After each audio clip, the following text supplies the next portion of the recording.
Hey everyone, welcome to Breakthrough Conversations. My name is Danielle Perry and I'm the host. As always, thank you so much for tuning into this podcast. And if this is your first time, this is a Christian podcast which features people of all ages, and they share a bit of their story about how God has helped them to overcome a difficult challenge, situation, or season in their lives, or maybe they're on their way to overcoming with God's help.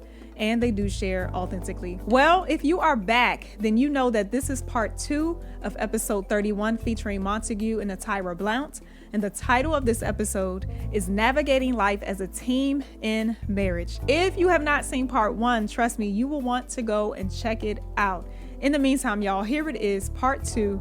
Enjoy and be blessed. And that was going to be my next question. You know, when Joshua came, how were things as far as working as a team, and how did you make that adjustment? I got a good story for that. Mm-hmm. And you can chime in, of course. Mm-hmm. So we found out we were pregnant with Joshua. Mm-hmm. We were at church. Mm-hmm. And somebody had an extra pregnancy test and brought it to church. So I went in the bathroom room and took the test. I remember this. And I was like, hey, and it was we were happy. Mm-hmm. When we finally went to the doctor to see how far along I was and all the good stuff, she said, did you suffer with postpartum depression with the first child? Mm-hmm. He said no. I said yes. We answered at the same time. Oh, wow. And then he looked over at me and I looked at him. And I looked at her again. I said yes. Mm-hmm. And then from that moment was a little tension. He didn't say anything. Montague's very cool. Mm-hmm, he didn't say anything. And then we went through all the rest of the appointment and everything. And when we got in the car, he said, Tyra, you need to be careful about what you say. Mm-hmm. And you want to talk about, I blew up. Because he didn't know. He did not know. Yeah. He had no idea, so it wasn't his fault. Right. But I cried and I screamed. And I was like, you have no idea. Like it was his fault. Right, yeah. And it was, I remember he just drove. It's this face he makes, I can't imitate it, but he does this thing with his lips. He like pushes his lips in his lips. But and when he's thinking, you know what I'm talking about? I can't do it because my lips aren't as full as his. But anyway, and he just, and then he sat silent, and I just was crying to myself. Patting myself down, trying to get myself back together. Like, Tyra, we don't act like this in front of people. Not even in front of Montague. We don't do this. And he said something along the lines, in the same tone he always talks. He was just like, I didn't know that. I didn't know you went through all of that. And then we had a really good conversation. And I was just basically like, I need help. It's like, I just can't do it by myself. And I think that's the reason why whenever I reflect on our 3 children, I always say, Joshua was such a good, easy baby. He probably was no different than Zamira. Yeah. But that baby start crying, Montague. Yeah. No, go. You go. Go lay down, Tyra. I got him. He would take him. He was a superhero. And it was like, maybe you should have said something with Zamira, and then you wouldn't feel like there was just, the support was there. Yeah. Now, how much harder it was for him, I don't know. I don't even remember. He was still in school because on his graduation picture, he's holding baby Josh. So when we went to his graduation, I had an infant and a toddler. So he was still in school and working. But he was very extremely helpful, very protective. I could not think of a good movie example to illustrate what he did once he found out that I was struggling. But what I imagine in my mind are rocks. You know how in the movies, falling. You know how in the movies, like in the 90s movies, they always have like this musical part where like the person's getting it together and doing what they need to do. Yeah, it was like that. No, Montague, that's not what I was going to say. But in my mind, like these rocks falling and me crouching down and Montague just over me and just letting all the rocks hit his back. And he's, since that moment, since that blow up in the car, he's always been like that. Even now, you'll hear a voice from upstairs say, Mom, but you'll hear him say, what do you want? Like, why are you messing with her? Give her a minute. Now, sometimes the response is, Mom, like, I'm talking to you. But he was very protective after that. And I never, with any other children, suffered that type of depression ever again. Yeah. And I just remember knowing that I have to be more open, be more transparent, even with friends. So I started letting other people know that that's what I dealt with Samira, and I refused to deal with it again because it was a very dark place, and it was scary and it was hard. And I knew, I'm like, a newborn is not easy. I don't care what anybody. No newborn is easy. Because that sleep deprivation is real. There's nothing like being tired, but you can't be tired. Yeah. Like, you can't go to sleep. You got to get this baby together. There would be times where I would wake up. I would be holding Zamira. I would wake up. One time I woke up, she was on the floor. I was like, oh, I think I dropped the baby. Oh, okay. Guess I picked the baby you was up. so tired. The girl was on the floor. She wasn't even crying. I don't know what happened. She probably just fell. Just fell on the floor. Lord. But when with Joshua, I learned that this is the reason why God didn't create our bodies to be able to create a baby on its own. Takes two. It takes two. Yeah. Not just to make it, but to raise that thing. And it is not a one-person job. Yeah. Parenting is not a one-person job. It does take a village. But also, that's why it takes two to make one. Because you're not supposed to have to do it on your own. Yeah. And I'm so glad I learned that because it was really tough trying to do a two-person job by myself. And how was it for you, Montague, when Joshua was born, and now you have, you're being very intentional with helping Tyra? What was that like for you? I would pat myself on the back every day. Oh, okay. Okay. Just because I knew that the sacrifice of my sleep meant a lot to her.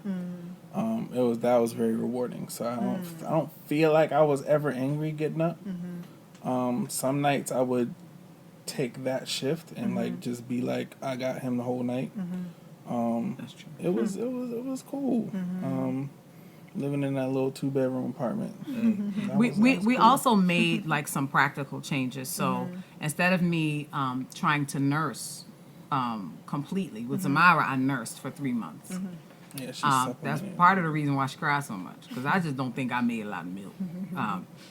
But you do, ladies, need to be nice and calm and in a good space to make milk. Like, you dry up if you tense up. Like, that's what I heard, and I'm almost sure that's true. So when I probably thought I was feeding her, she probably was getting nothing. Yeah. But then also, with Joshua, I decided I was going to do both. Even though the lactation, guys, don't be letting them lactations make you feel guilty. Okay? She was like, I mean, it's just much better if the baby exclusively gets... I was like, I'm doing both. Where the bottles at? What are we doing? Where the infant milk? Okay? I'm not... No. I did both with Joshua. So he got breastfed and formed, so because weaning Samira was hard. Like, she was tripping. I'm like, this right here, this is the sustenance. You gonna take this. We done over here. You here.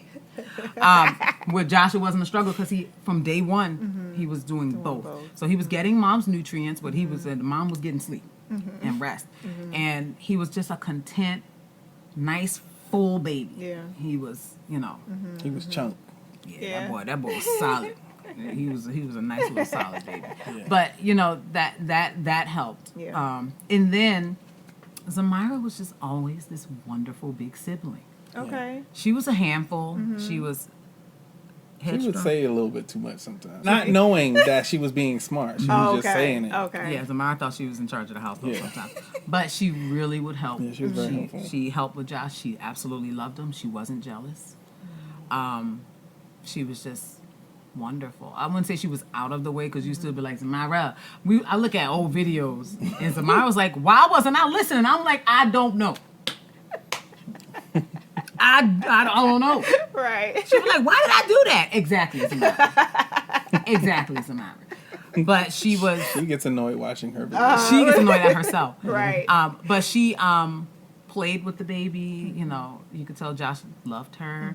So that gave me room to breathe. When it was just me and Samara, it was just me and Samara. Yeah. But then I could say, Samara, can you go help the baby stop crying? And she would just rock that little thing that baby sit in. You could just like touch it and make it. She would go do it. Yeah. Except one time she picked him up. Have mercy.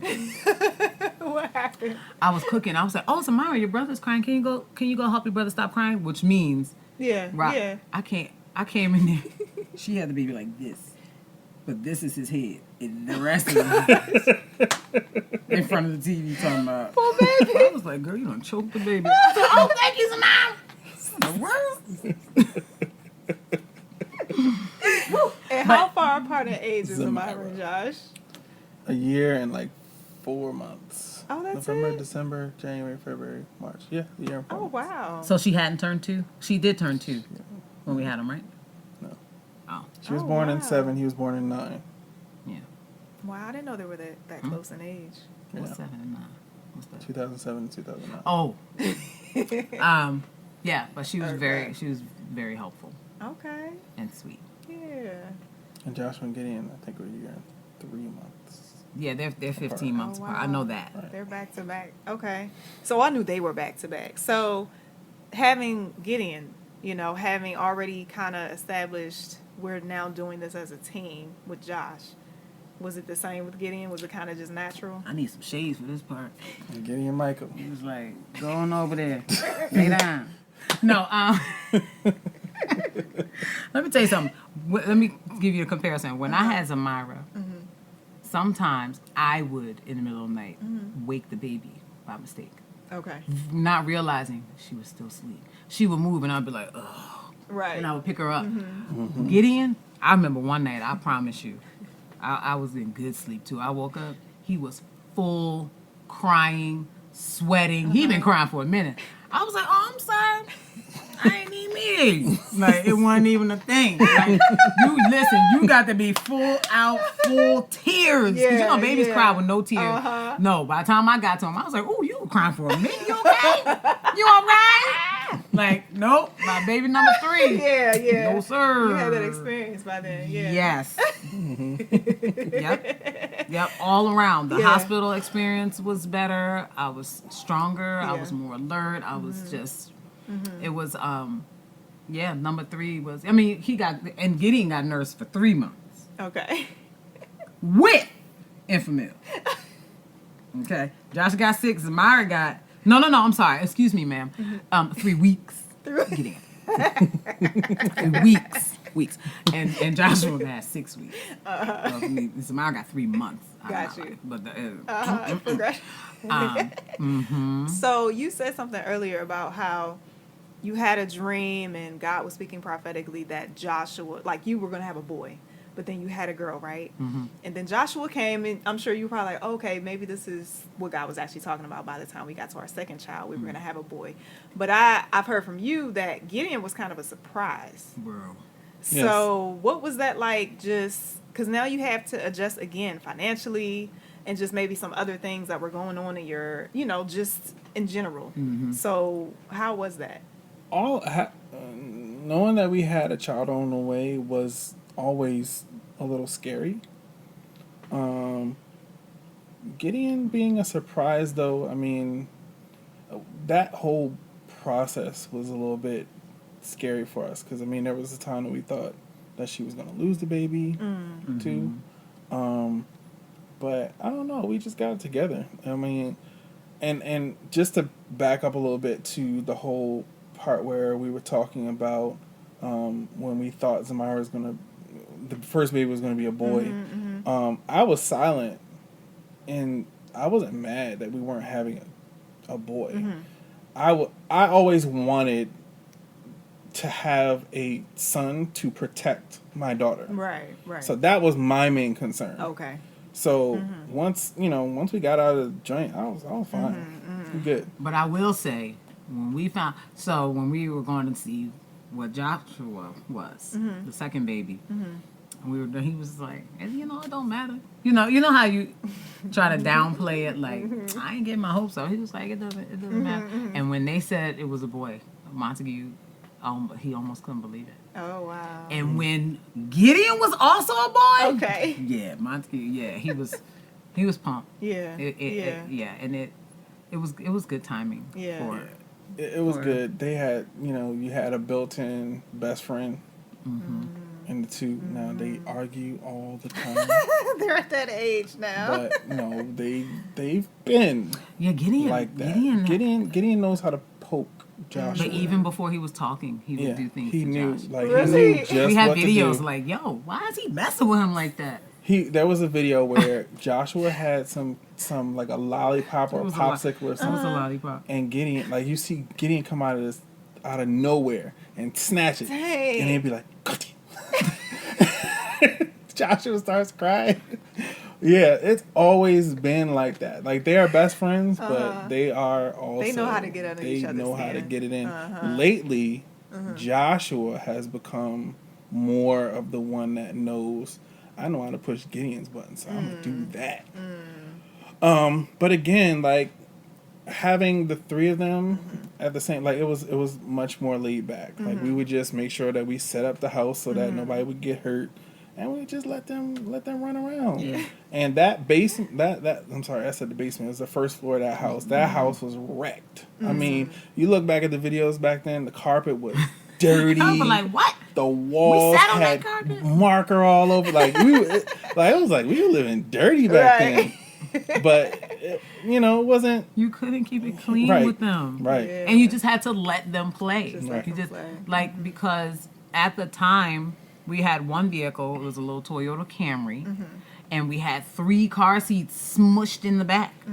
And sometimes we could go places, but if Montague went to work, I was home with those kids with no car, and I had to figure out what to do. And then don't let the God kids then come, Caleb and Kaya. Now I got 5, and I just would make stuff up. Like we would get the noodles and make letters. Right. I'd break up a cardboard box and say we gonna paint on this today. Playing Monopoly, they couldn't even spell Monopoly, but we played it. We we would go outside. Going out was a challenge. Like taking them outside of the house was definitely.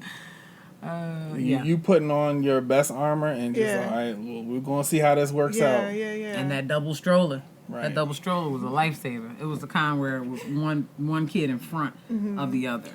And we would walk up the street to the pool. Couldn't really do nothing because they were too small, but they run around that, let it splash. Right. See how it splashed. Oh, that's fun.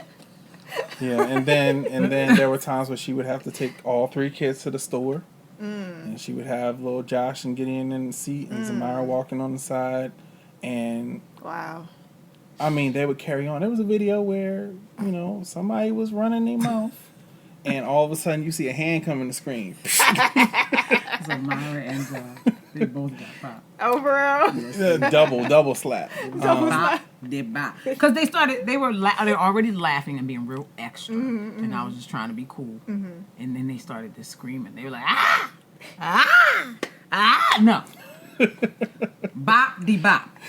Then you saw my hand. I was like, and next, I'm gonna take you in the back. And they were just looking like they didn't even care.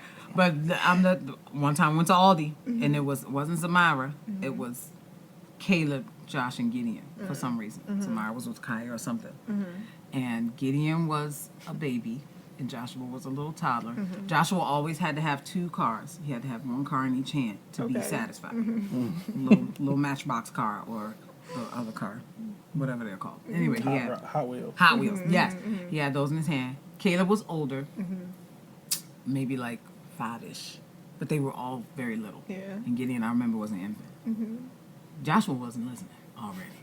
Okay, we in line. And Aldi does not bag your stuff. You ring up, they ring quick. And then you take your card, you go to the counter, and you bag your own thing. So I'm first of all, in the line, Josh wasn't listening. Okay. He driving his car up the pillar. I was like, Josh, put that down, though. And a lady behind me was like, your mother said put it down. She did. I remember. This lady was an older black woman, and she was like, your mom said put it down. And then she saw me about to bag.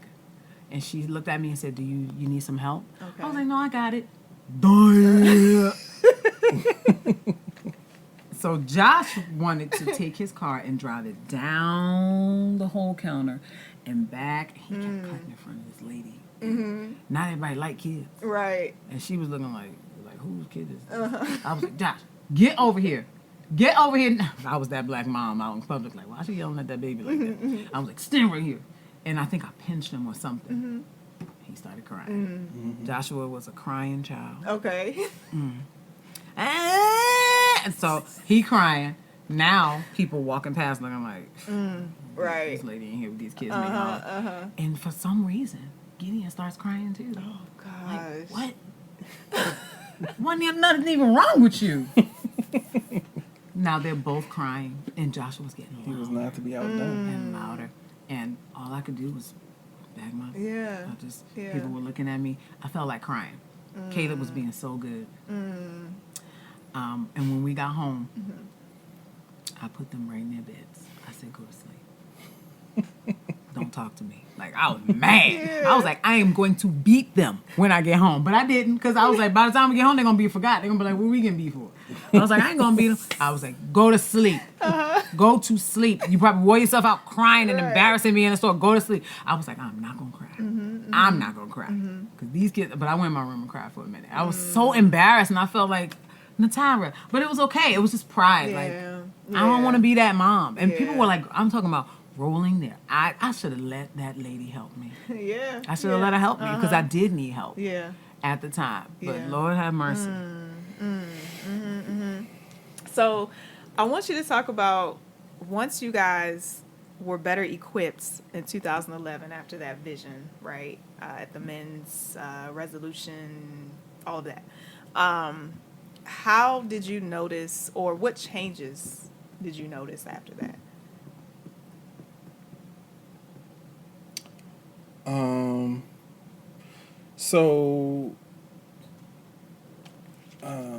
Parenting, number one, no child is the same. They're all different. They all have different needs. You have to speak with them different. You can't say one thing to one and say the same thing to the other. You have to change around the way you say it based on how they take things. And it's a constant change. Just as soon as you feel like you have a good handle on what you're doing with them, then they turn the next year up, and it's a whole different set of things to learn and do. With marriage, just being mindful not to, just to be mindful of each other.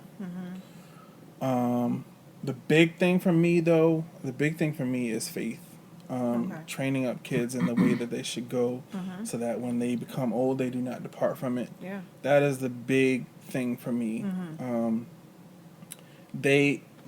So a lot of times people, feel like when they're raising children, as long as we go to church and we're planning in a church and they go to children's church, everything's fine. But it's not like that.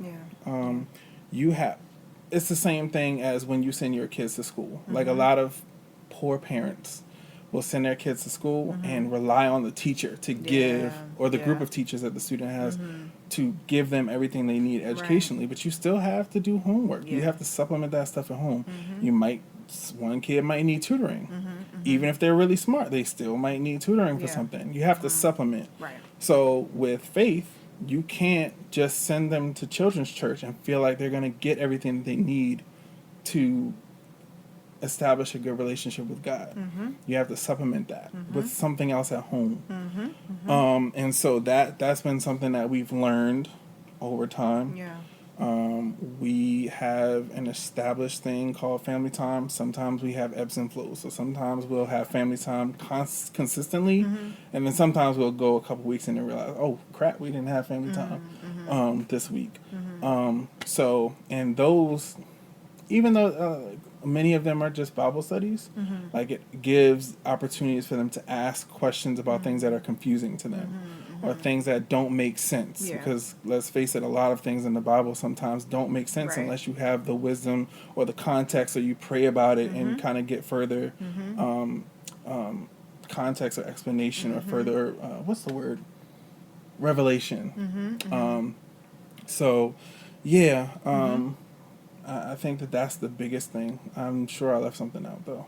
Was it finances? Finances was in there Yeah. too. Finances is a big a big one because we started out so broke. Yeah. So we literally grew financially together.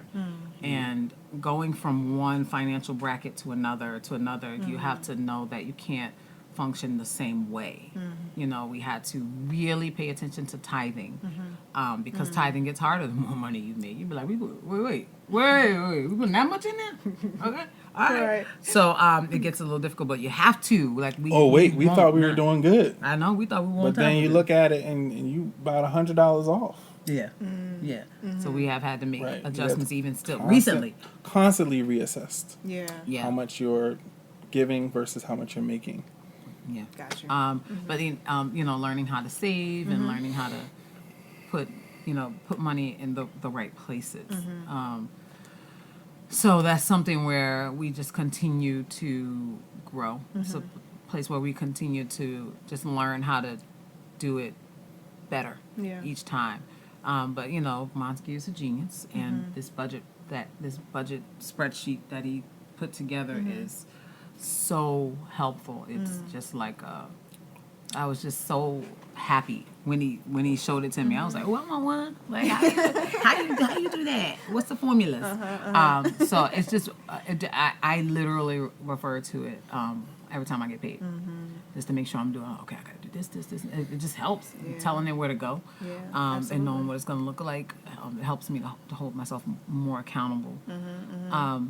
But with regards to our kids and making sure we train them up, a lot of times I've learned as an educator, it's not always poor parenting where the parent has like no input in their child's education, or they don't come to the parent-teacher conferences. It really oftentimes has a lot to do with their relationship with the system of education.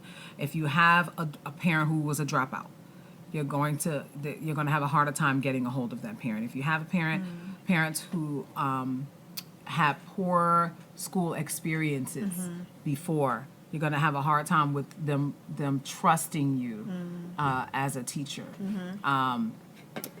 If they don't have the means, or if they don't, it's just a lot of pieces to it. And if you have people who weren't raised in the faith, then it can be they're like, I don't know what to tell them. Right. Like, so go to children's church and they will tell you. So I think just knowing, we just got to follow up the same way. So for Baltimore City, homework is not really embedded in the grading. There's not they tell us how to weight the grade, and homework is literally not in there. But I assign homework. I assign homework for the parents. This is what we're working on. They need to read 20 minutes every night. It gives the parent, use this to see where your children are. That's good. And I say that to parents. I'm like, listen, they can do it or not. It doesn't count against them if they don't. I said, but this is for you to see. This is what the math is looking like this unit in this module. And to keep them reading. You guys can read together. It's just to keep them moving. And all you need to do is just check on it. And then I would say to parents, do it for 20 minutes. If they still don't understand, stop. Don't start slapping people. Don't y'all start crying. Don't you have him doing homework until 9 p.m. talk about you ain't eating dinner until you do those last 5 math problems. Right. No. I tell a parent, 20 minutes, stop. Write me a letter. Ms. Blount, we did not get this. And I will help. But just so that you have the means to sit with your child and do. So I think that children's church is great. I think that following up with your child, so what did y'all talk about? And even if you don't know the Bible like that, Google what they're talking about. What does the Bible say about money? What does the Bible say about losing your temper? And then say, oh, well, let's look at this Bible verse. Boom, done. It doesn't have to be a whole big thing. Yeah. But something to where it's funny how kids don't connect the thing. Like, they think I'm separate from their parents. Oh, no, I called your mother. Yeah, so you think stuff that happened at school is a secret. It's not. I'm telling your mother. I've talked to her. And when they can see what happens at school affects home, and when we're at home, we're going to talk about school. What happens in children's church, at home, we're going to talk about it, and we're going to take it a little further. Then they realize children's church, the Bible, God isn't a separate thing. It's a part of our lives. It's a part of our homes. That's really what it's for, so that they can see as you get older, what you're learning here is a part of your life. It's a part of your home, and learning how to put those things together. They're not, they're not two unrelated things. It all goes together. I think that's what, as a parent, that's our responsibility. It doesn't have to be that deep. It doesn't. We use guides and family Bibles to help us. We won't be making off questions off the dome. No. We have a family Bible. No. They exist. They're really good ones that you can use, and that's what we use. Yeah. And we go from there. Sometimes the conversations go deeper and they segue, which is great, especially since we have teenagers now, so their questions are a little different. But other than that, yeah. And how old are your children? In case, I don't know if you've said that already, but how old are your children? Right now, they're 12, 13, and 16. 12, 13, and 16. Yep. Wow. Are there any other areas where you guys had to learn how to work as a team? I mean, I think those are... That's probably the those are- core. Yeah, Core those are already the core said. 4.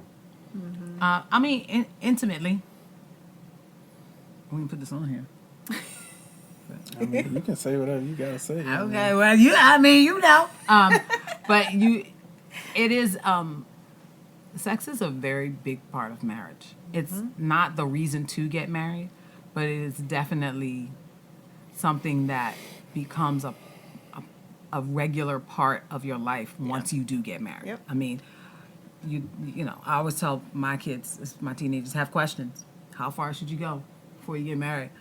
I'm like, you should not have any kind of sex before you get married, because it is a whole part. It's like an entity that really has to be worked through. Yep. In the same way you learn how to navigate the finances and how to navigate parenting, and that intimate part of your marriage needs to be fed. You need to grow, and you got to talk about it. I can't only feel like sex is for him. That's not teamwork. Right. That thing for this girl too. So being able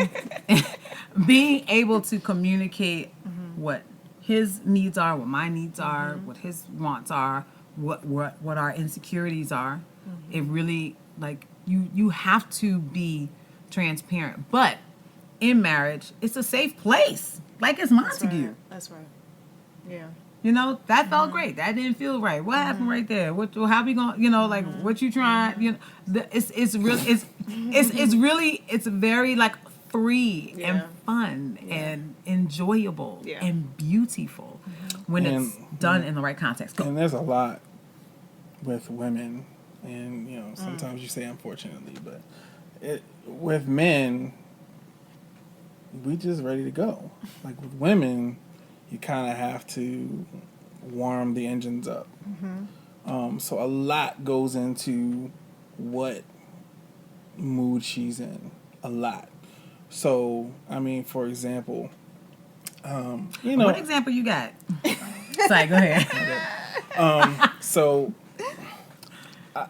I look back at myself and like this stuff that I did or didn't do, and I kind of see, how the TV husbands are always like portrayed as this, they are the breadwinner, but they're really dumb and clueless. And the woman always has it all together and does all the stuff. Yeah, so, I mean, I look back and I see, like, what was I thinking? For example, like, I didn't learn how to cook until COVID. Like, I could throw, like, a little something together. Mac and cheese. Well, I mean, I did know how to do that. He did know how to do mac and cheese. That's true. But yeah, like, I wasn't, like, sharing in the cooking time. Okay. So when Natara's going to school, she's taking all the kids to school. gotta work, and then after she's working, she's doing lesson plans and all that, and then she gotta come home and cook. Yeah. That's not fair. And all of that stuff, like in the back of your mind, like I've exerted all this energy, I don't have nothing left. Yeah. Because So- sex it takes energy too. Right. You don't want to be just dry. Right. Just- Right. So, you just gotta learn how to do things that take stuff off of their plate. That's good. Things And that's that would both normally ways. stress them Absolutely. out and keep their mind in a place where they're always worrying about something else and they can't focus in the moment. You gotta remove some of that stuff. Yeah. So yeah. That's good. Yeah. That's good. So I want you, and we're wrapping up. What do you love about each other and just about your marriage in general? Montague is very transparent and extremely sincere. He has always been that way. He never... I watch people sometimes navigate in, or even before, navigate in relationships prior to marriage and not know. Like, I mean, I don't get it. Like, I can't tell. Does he like me or is he, Montague was always very clear. And just always very open. And just, he would share and he would talk about how he felt. And he never left me guessing. If I felt insecure, it was because of me. Never because of him. Yeah. So even still, he looks at me like, literally like he's seeing me for the first time. He tells me every day some element of beauty, in some way. Wow. Beauty or booty, it depends. He is generally excited about being with me. Not just excited about being married, but being married to Natyra. So I'm just very secure. I'm never like wondering if the flare is gone or how he feels about me. And I've been through a lot of changes, especially having kids. Bam, bam, bam. Like it really, your body goes through a lot. My skin went through some things and the baby pouch and just things. The And poof. It's cute. The poof. But it's just he has been consistent always, always, and that I love that about him. I love that he doesn't keep me guessing. He's still very romantic. He's still it's still not Hallmark movie-ish.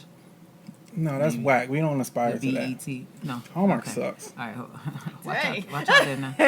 You can't say that on here. It's trash. Anyway. I don't want my relationship to be like that. No. Thank you. What I was trying to say. Unrealistic and whack. It's whack. Anyway, it is. I love those corny whack. movies. Thank you. They're corny and whack. I just know that Montague loves me. I know he's for me, and I don't have to worry about that. And I love that about him. So, two things. Physically, you know how you go back and you look at pictures and stuff, and I always thought Natyra was beautiful. But then I'll look back at pictures from 2003, 2004, 2005, when she was what she would say in the best shape of her life.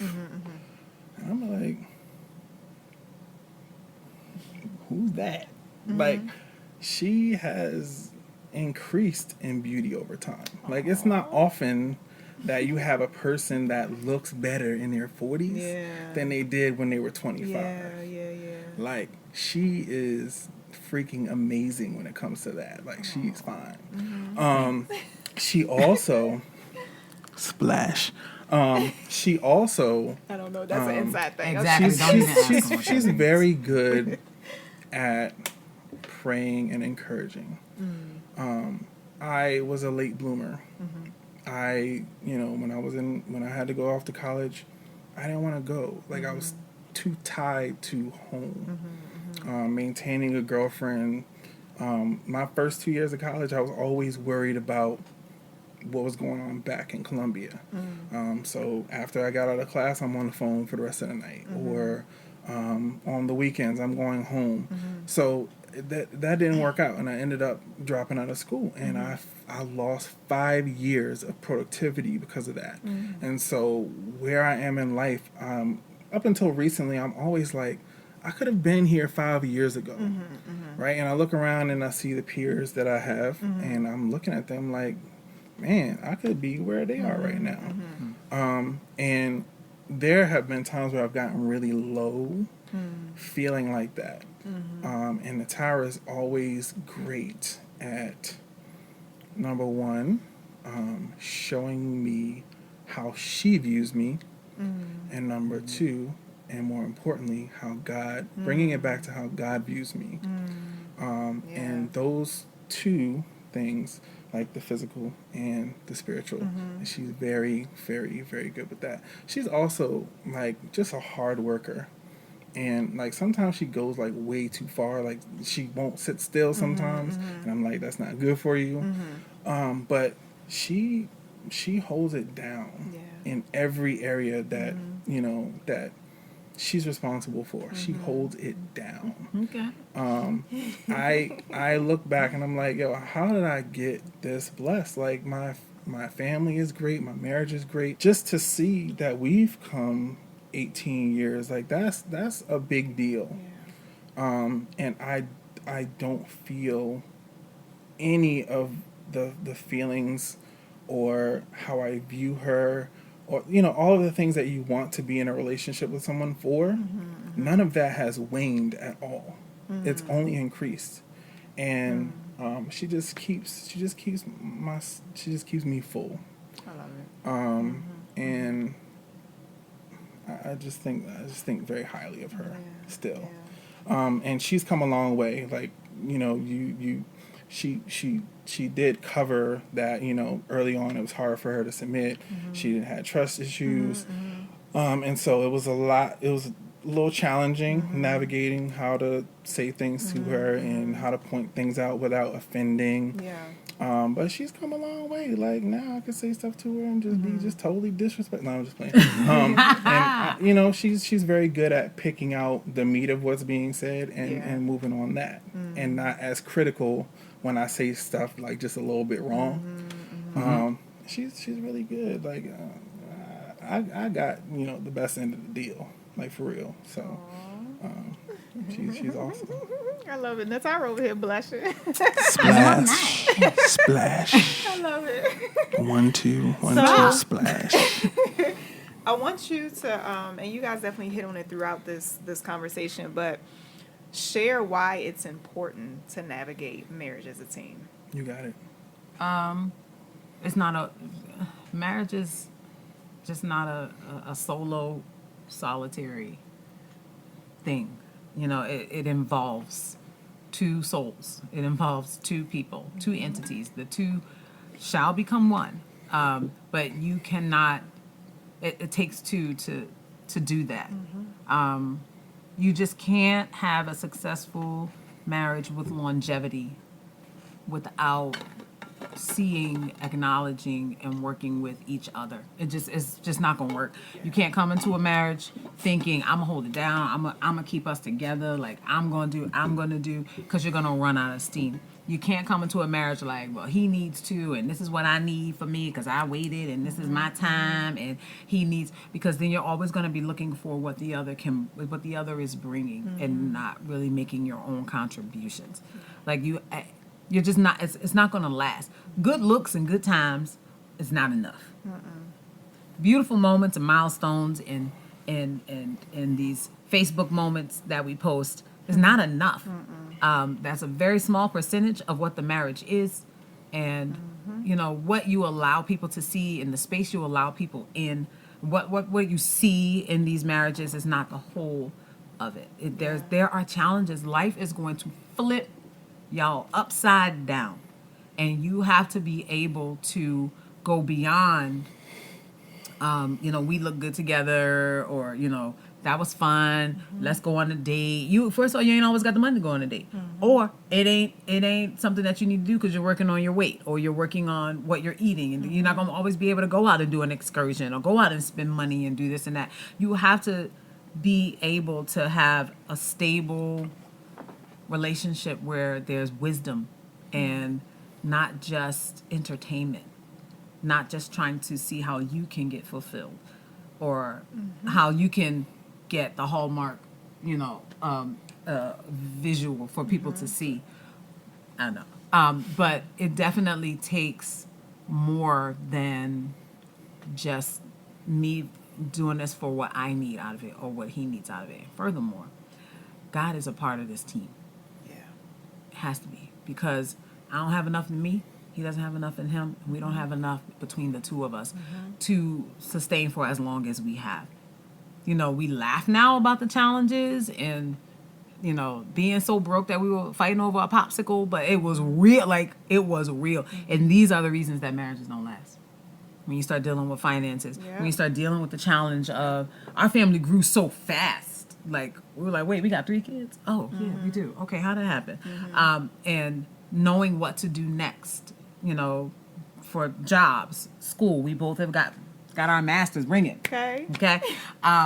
With children, there was just a lot of other pieces that came into it. And like I was saying before, when you, Lynn, Nikki, and I were talking, I'm the kind of wife I am because of the God that I serve. I'm not because Natara's so great. Yep. I didn't learn half of the things I'm doing. There was no example. I definitely have to rely on what does the word say that I should be doing. Right. And how does this align with what God is saying? Yeah. Because I can be justified in some of the foolish things that I would like to do. But I know that's not what the word says. It's not always going to be equal. It's not always going to be that reciprocity all the time. There are seasons. There are times and there are seasons. And I think that our faith and having that 3-part chord, what do you call it? Threefold. Thank you. It really, you need it. You need it. He has to do his part. I got to do my part. We got to let God, give the increase. Yeah, Ephesians 5 is really good to refer to, and it talks about marriage and how it's supposed to work, relationship between Christ and the church, and how husbands should treat wives. For the men, it's really important that we are able to cover, guard, and guide our wives. It's important that we're able to walk in the authority that God has assigned us. Yeah. If we have a wife that does not support that, it's not going to work. And I've gotten to a place where I don't need to interject my authority. I don't need to say who I am. There's a Game of Thrones reference. There's a scene where there's a king, and he has his grandfather there, who's really the person of authority in the room. And the king says, "I'm the king." And the grandfather's like, if you have to tell people you're the king, you're not the king. You're not in charge. Yeah. And so there was one time we have the table set up in our house, and when you look at a table, you have the long side and then you have the short side. The head of the table is one of the 2 spots in the long side. Right. I never sit there. And someone, can't remember who it was, somebody came over and said, "Why aren't you sitting at the head of the table?" I said, "Wherever I sit is the head of the table." Come on. That's right. You told him. Yeah. Wherever I sit is the head of the table. I don't feel like everyone in this house knows who I am. Yeah. They know my role. Yeah. True. If you can't walk in that authority in your house, it's not going to work. You can have a wife that is the breadwinner or the chief breadwinner in the house and still have the proper order in your household. That's good. We did it for years. That's good. So it's just really important that, wives support the husband's authority. The husband, it's his responsibility not to lord that authority over her and make sure every 2 seconds that she knows that she's the inferior person. It doesn't need to go like that. No. Right. Also, it's very important for you to constantly evaluate where you are, what you're bringing to the table, and adjust if needed. Ask God, hey, can you please reveal anything that's hindering our marriage from growing, anything that's hindering progress, reveal it. And you already know what the things are, but really you just want God to tell you about it so you can actually change it. But yeah, just being constantly revisiting what you're bringing to the table. That's good. That's good. Wow, this has been great, y'all. Was there anything else y'all wanted to cover? Something in y'all's notes that y'all weren't able to say, or? I did put on here, I thought it was cute. It said, give, take, pray, and repeat. Give, take, pray, and repeat. But this is what I'm learning. You know, I do have to come with whatever my strengths are and apply it to our marriage, our lives, our parenting, our home. But I have to know how to also be able to slow down and receive. That was my big thing. I wanted to give, I wanted to show what I could do, who I was. But then being able to slow down and just allow him to be a covering, allow him to be the support that I need. And once I did that, like we talked about, it changed my life. Learning how to bring something to the table. Please do not go into a marriage thinking about all the things that you want. We are, I know when I was single and someone was telling me, like, you need to really be very specific when you're praying about what you want in a husband. But then also thinking, what do you want to be? What kind of wife do you want to be? Yep. How are you going to be a helpmeet? So just being able to bring something to the table, but then being able to take. So give, take.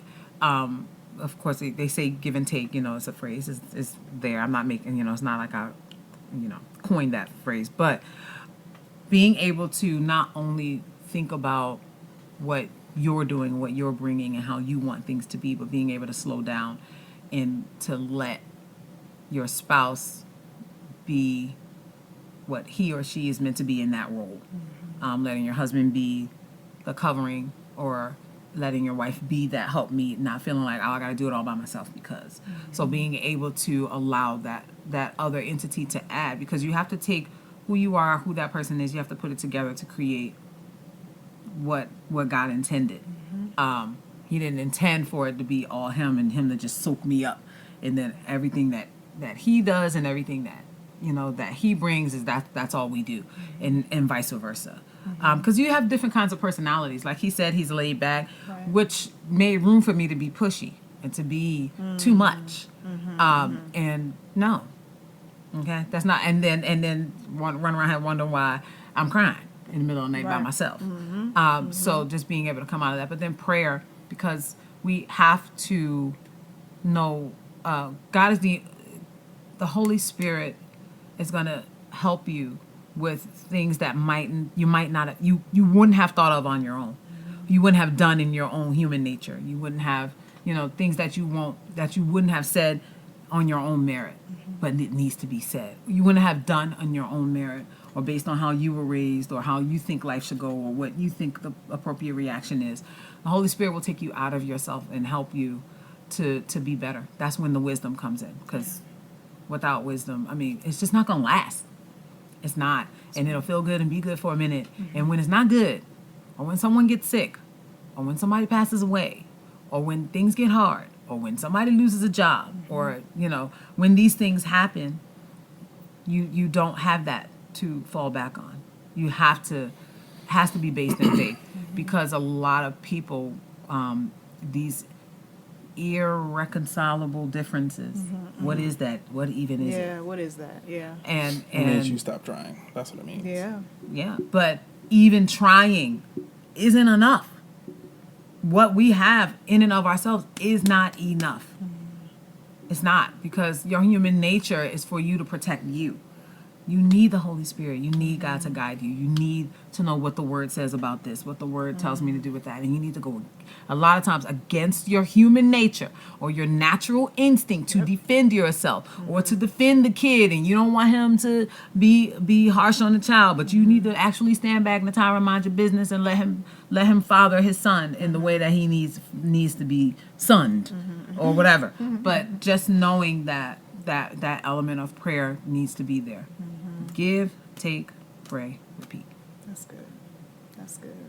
Wow. Well, this has been really good, y'all. I know that what you shared is definitely going to bless marriages and even singles, so they'll know, furthermore, how to prepare for marriage.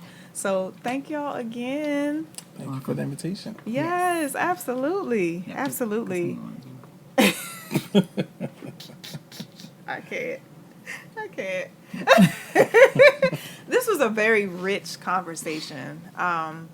You guys are definitely a great model of what it's like to raise children.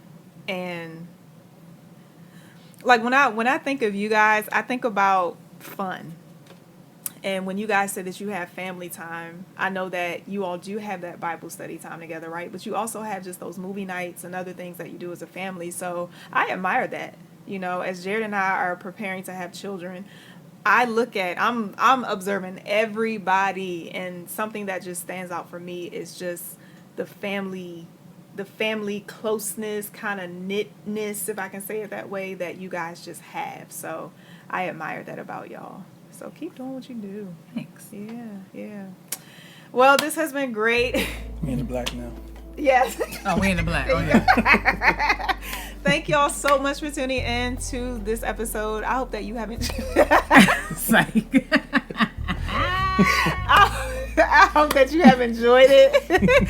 I want you to like this episode. I want you to share it with someone else or other couples that they may be blessed. And I want you also to leave a comment. I thought she was doing something. No, I ain't doing it. I want you to leave a comment letting us know something that stood out. And if you haven't yet, go ahead and subscribe to the channel, Breakthrough Conversations. In the meantime, everyone be blessed and have a wonderful day.